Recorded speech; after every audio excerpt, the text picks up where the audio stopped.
Welcome back to Outdoors with Larry Ray on ESPN 790 AM. Brought to you proudly by the Tennessee Wildlife and Resources Agency. Hey, good Saturday morning. Welcome back to Outdoors with Larry Ray. Appreciate Gene Smith and Dave Gabbard being my co-host on the line, listening in. And, guys, I know that both of you guys know an important event is coming up real soon on February the 8th at Ames Plantation. It's the 122nd running. Oh, my goodness. 122nd. That's older than me. That's older than me. I thought you covered the first. No. But Gary Lester was in the first, I think. So I don't know about it. But no, we got our good friend Gary Lester on the line with us. And Gary, of course, has won the championship, one of his dogs, for 5 times. Wow. 5 times. And I know that last year was a real thrill for me to be out there once again to see Gary with Miller's Speed Dial coming in. He come back in 2018, 2017 with Sunny Hill Joe, back in 15 with Miller's Dialing In. And I was there when Lester Snow Watch came about in 2009. So, Gary, it's so good to have you on the phone with us. I know you're in South Georgia still working those dogs, but you told me before we went on the air that Miller Speed Dial has been scratched. So what happened with him? Well, Speed Dial tore an ACL. They're just athletes, just like that's right. Ball players or whatever. Sometimes they have injuries. Yes, yeah. And so we talked to the best doctors, and they thought it'd be best to go ahead and do surgery and try and bring him back next year. How's he doing? I mean, after the surgery. Well, he's fine. We've got to get him to Dr. Alan Dunbar is going to do the surgery. He's in Green Bay, Wisconsin. Okay, yeah. So we'll get him up there in the next week or two, and he'll take care of him. And that's the one point you bring up, Gary. These are athletes, aren't you? I know the Ames standard, locate coveys of quail, the endurance that goes into it, but the stamina is part of these, and these are athletes. Oh, yeah. and so talk about that from a owner and handle standpoint about the endurance these guys have to run, because it's a 3-hour test of endurance, right? That's right. These dogs are tremendous athletes. And, of course, the line of dogs I run, Mr. Farrell Miller started this line back in the 70s. Uh-huh. And, we're just trying to keep on his breeding program. And these animals, they're bred for the endurance and the stamina and the athleticism that they have. And, my job as a handler, it's of course, I live up in Kentucky. It's kind of like Coach Calipari. Watch we've it now. got some great athletes. It's my job trying to get their head straight, get them to do the best they can do. And that's you don't want to be 5 and 9, do you? I mean, no, I don't. I don't. and you've brought in there a name that not all Memphis people like. So okay, I'm just telling you. I understand that, but no. One difference in Cal and I, they're not one and gone at my place. No, they're not. We keep them around. Yeah, in Gracie, Kentucky, I know that where you are, but you've got 2 dogs right now. Of course, the nomination list are still, they're just coming in a little bit at a time. So you do have Lester's Shockwave and Lester's Storm Surge.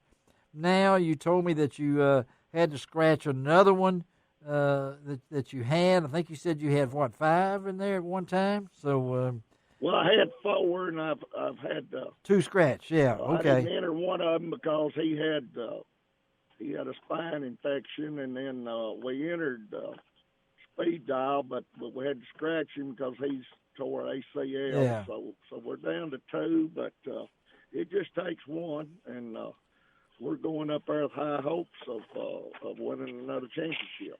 So what does it take, Gary? I know a lot of it is the draw, a lot of it is the weather. So from your many years of doing this, what are the conditions that you like? What are the brace that you like? what do you prefer if you had the chance to say, hey, this is one I want to run. This is the kind of weather I want to run in. Talk about that. Well, I prefer the afternoon. I like the afternoon course better. Okay. But I've won on both courses, the morning and afternoon.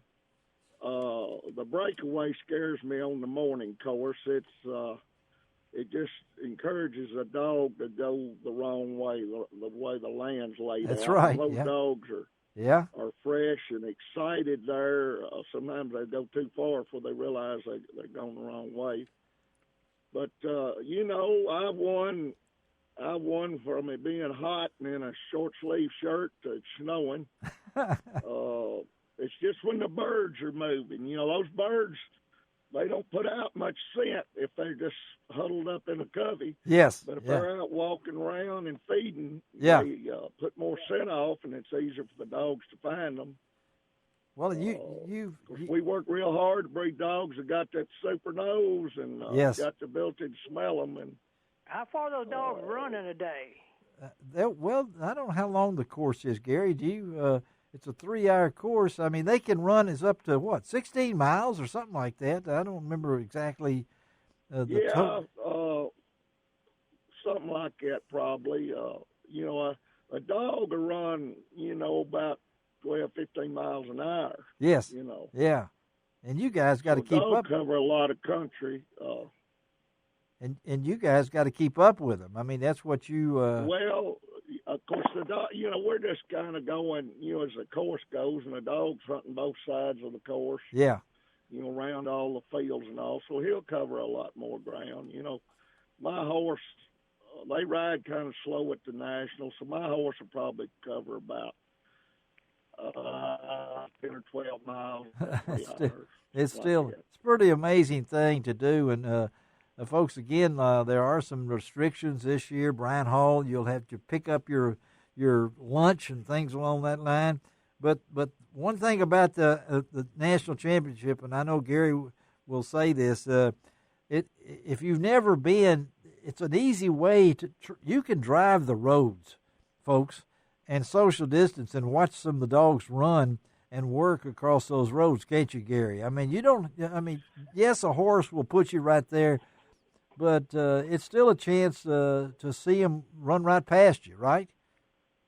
You can see several road crossings. There's probably more places to view from a car on the morning course. Yes, there is. Yes, yeah, there is that. But, the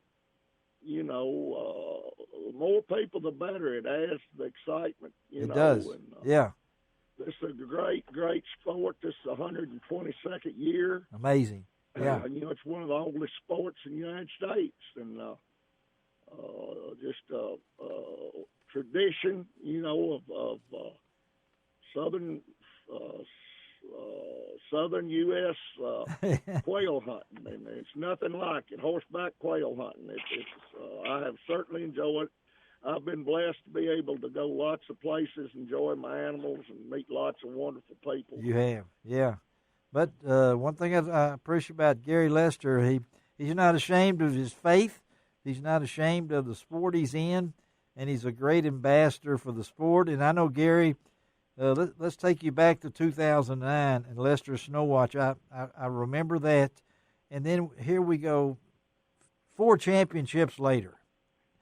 Well, of course, Snow Watch was a special dog. Was he? Yes. Yeah. For me, he was the first dog I won the national championship with. He was Purina Dog of the Year twice, which is the High Point dog. Wow. He's the only dog that's ever been the Purina Open Dog of the Year and Purina Amateur Dog of the Year. Amazing. Yeah. Last time I checked, he'd sired over 25 champions. Really? Wow. I talked to a guy at Boston, Georgia this morning, was eating breakfast. Yeah. And he said they killed birds over one Snow Watch's sons this morning. My goodness. Is that not something? Of course, field trials were developed to try and develop better bird dogs. That's right. Yeah. And so I really take a lot of pride in the fact that we've got a lot of dogs in the kennels of South Georgia and Florida and Texas, yes. South Carolina. Yeah. on these hunting plantations, and that's the true way to know if your breeding program is working or not. Well, they work for them boys on the plantation. Well, I think their work, there's no doubt. You Google Gary Lester and you Google anything that he's been able to do, or Farrell Miller, kind of the patriot. I know when I first broke into this, 1988 was my first national championship when I replaced the late Henry Reynolds as outdoor editor of the Commercial Appeal. And of course, Henry rode every brace, and the only horse I ride, Gary, is the one in front of Kroger's for a quarter.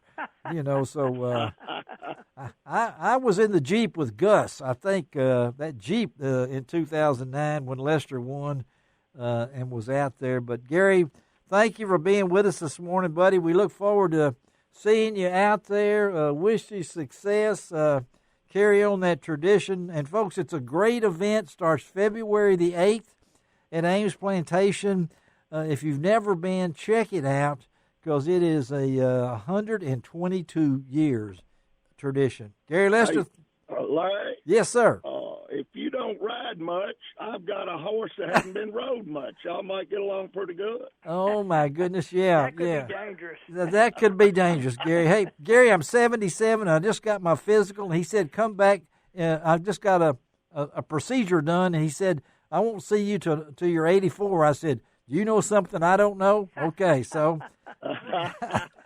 thank you, Gary. God bless you, man. All right? Yes, sir. Looking forward to seeing you. Thank you, buddy. All right, let's take a break. Let's take a break on Outdoors with Larry Ray. Maybe we can find you a Shetland pony. Yeah, one I just stepped on. We'll be right back. Let's get out of this. All right, we'll be right back.